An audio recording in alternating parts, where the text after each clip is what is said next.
So I'll label these toddlers T1, T2 to T21, T22. We're told that when two of them leave this group, and I'll call that those two left the group, then their average height increases by 2 inches. So I find it easier to do it this way so I can visualize what these complicated relationships are. So this is my new average for the 20, and we're told that increases by 2 inches, meaning relative to the all 22 of them. So that's the translation. Now we're told that the average height of these two toddlers, so these two, T21 and T22, is 1/3 the average height of the original. So that 1/3 of the original.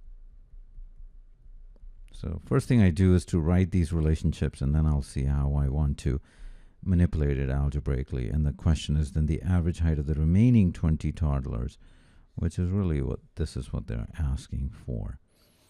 So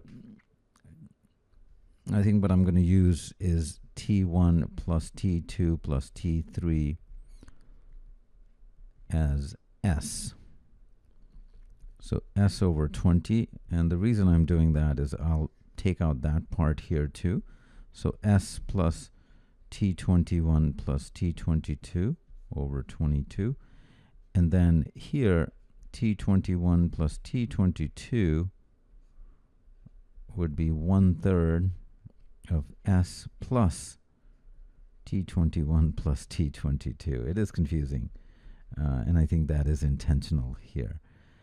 So if I club this up, lump this up as X, and then our X appears here too, we have our two equations, two unknowns. This would be X, 1/3, and not to forget the 11 here, and then S plus X. So I'm going to cross multiply. 33X is S plus X.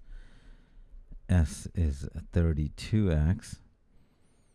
And so I can just maybe plug in, I think it might be easier to do S plugging in 32X. And then I'll figure out X over 22. So this is 33X over 22. So 11 conveniently cleans this up. And then this is divisible by 4, 8. So I'm kind of doing this without having done this before, so sometimes my operations may not be most efficient, but this is the reality in the exam. So that would be 10, 16x minus 15x. So that's also a good sign that you just get a single x, and that's 10 times 2. So x is 20. I need to get to the remaining 20 toddlers, which is really I need to get S.